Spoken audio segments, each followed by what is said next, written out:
All right, old school NBA fans, self-researched NBA facts. Got another video for you. As always, thanks to anybody who watches my videos, subscribes to my channel. I really appreciate it.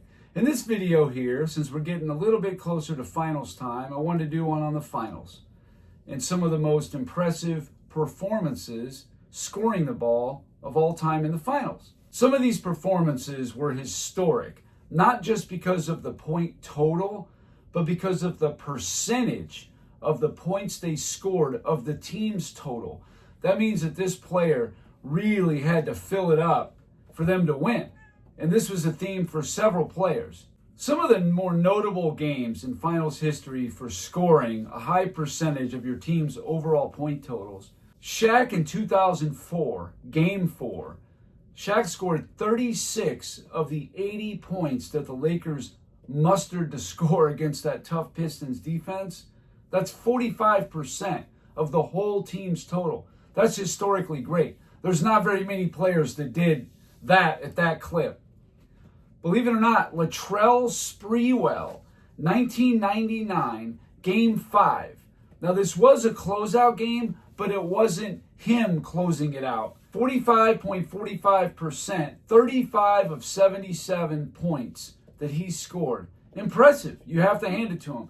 The 35 isn't that impressive, but when you figure they only scored 77, that's where it starts getting into the impressive territory. Karl Malone, 1998 Finals, Game 5. He scores 39 of Utah's 83 points, 46.98% of the team's total points. Again, very impressive. I mean, how could it not be? First, I'm going to do the highest percentage of teams' points in a closeout game by a single player.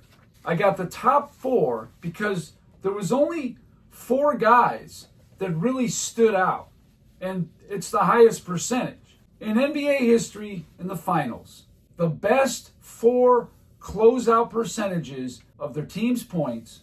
Number 4, Michael Jordan, 1997, Game 6 versus Utah, 39 of 90 points, 43.33%. What most people remember about that game was Steve Kerr hitting the shot, and maybe at the very end, I think Pippen got a steal and he tipped it to Kukoc, who then dunked it right at the buzzer. That's what people remember most. But I don't really hear people talk about the fact that Michael Jordan had 39 of their 90 points for 43.33%, which was historic.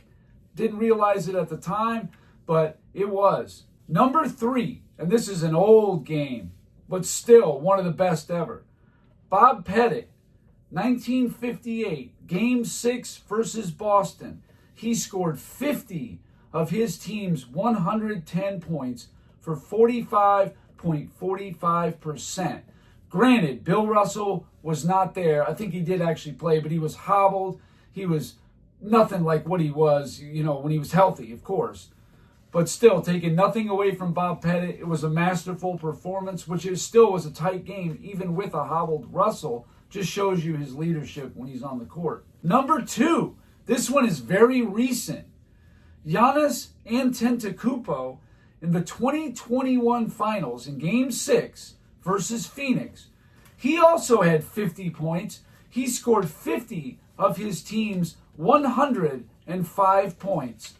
Wow, that was great. 47.61% of the team's points. Number 1, all time in a finals closeout games, the highest percentage of a point scored by a single player of a team's total points. Michael Jordan, 1998, Game 6 versus Utah, his last game as a Bull.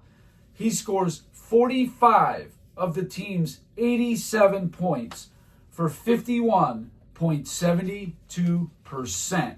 Amazing.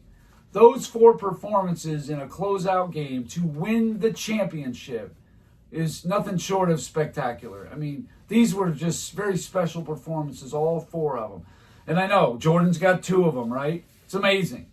So now I'm looking at the highest percentage of a team's points by a single player in the finals game. Not closeout, just a finals game, period. Number 4 was Elgin Baylor. 1962, Game 5 against Boston. This is the record for the most points scored in a finals game. Elgin Baylor scored 61 points of his team's 126 for 48.41%. One of the best finals performances of all time. But Boston still somehow won the game. You believe that? Number 3, Michael Jordan. 1993, Game 4 against Phoenix. He goes for 55 points of his team's 111 points. Insane, wouldn't you say? 49.54%. Suns want to make it a Game 6 back in Phoenix on Sunday. Michael Jordan, played by Barkley. Jordan, yes. Jordan around Dumas. Yes! And it counts! His confidence level up. Right now, he's just 2 for 9 from the floor. Not real confident shooting. Michael Jordan. There is a 7-second disparity between the shot clock and the game clock. Jordan, yes! And it counts! Number 2, Michael Jordan. 1998, Game 6 versus Utah. 45 of his team's 87 points, 51.72%. Again, he's got the best in a closeout game in the finals. He's got the number 2 ever in a finals game, period. So Jordan has 2 of the top 4 closeout performances for his highest percentage of points scored by a single player of his team's total. And then he's got 2 of the top 4 of any finals games, the highest percentage points scored by a single player. He's got 2 of the 4 in this one as well. What more do you need to see? 51.72%. Nothing short of amazing. Oh, Jordan. And a blocking foul.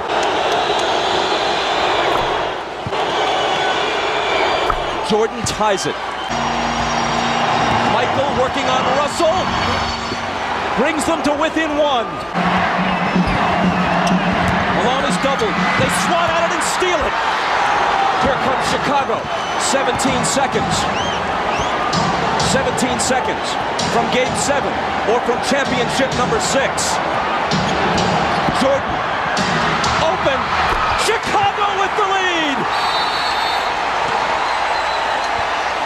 Timeout, Utah. 5.2 seconds left. Michael Jordan running on fumes with 45 points.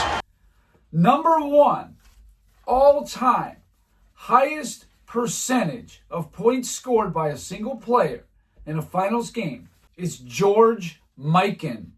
Number 1, 1950 finals, Game 1 versus Syracuse. 37 of his team's only 68 points for 54.41%. That's the highest. What's funny about that one is there was a lot of finals. I went back and looked. Minneapolis was scoring 100, 110. This was an anomaly. This was not the norm. Not like, oh man, they were only scoring 60 and 70 points. No, this was not normal at all. But George Mikan has the record. But if you look at it, unless somebody goes crazy in the finals this year, Jordan would have had 2 of the only 3 in the last 75 years. That's a guy carrying the load. You want to talk about people use the word carry a lot? This was absolute carry job offensively to a championship. 1998 especially. But 93, they were also cratering a little bit. They had just won the 2 championships, the Olympics, all that. They were running on fumes then too. It's hard to keep winning like that. I know Boston in the 60s, they won a lot, but they also played a lot more players, a lot more minutes, and they didn't have as many rounds in the playoffs. They were only playing 2 rounds for most of that. Not till I think 68 is when they introduced that 3rd round. Might have been 67. That's when the 3rd round came in. And still, it's only 3 rounds. These guys are playing 82 games plus 4 rounds in the playoffs. It does matter. But anyway, you got to say that is highly impressive. There were some other very impressive games in the finals as far as this goes, the highest percentage of points scored by a player of a team's total. Like Rick Barry in 1967, he got 55 of his team's 130. Now that was only 42%, but the dude got 55. I think only Elgin Baylor has over 55 in a finals game, pretty sure. I know Jordan does. He's got 55. That's his career high. Russell Westbrook in the 2012 finals, game 4, 43 of his team's 98 points, 43.87%. Impressive. LeBron James in 2018 in game 1, 51, that's his playoff career high, 51 of the team's 114, 44.73%. So that was also a very good performance by LeBron James. So per usual, Michael Jordan at the top of these lists. And I already knew about the closeout one, and I just wanted to see, was there anybody else that's comparable? Maybe. There wasn't. In the closeout games, Jordan's still king. But in finals games, there was. I went all the way back to the beginning, and sure enough, George Mikan had a higher percentage of his team's points than Michael Jordan did in I think it was 54%, something like that. So Jordan isn't number one in that. But he does have 2 of the top 4 all-time performances. I think it's George Mikan, Elgin Baylor, and Michael Jordan twice. That's a pretty impressive list right there. Too bad I didn't have any film on Mikan. I looked, but there was just no film to be had on that game. I would have loved to have had it, but there just was none. Anyway, that's all I got for this video. Thank you guys for watching. If you liked it, please hit the like button. If you wouldn't mind sharing the video, that would be great. If you haven't subscribed already, please do. I give daily content. And that's it. Until next time.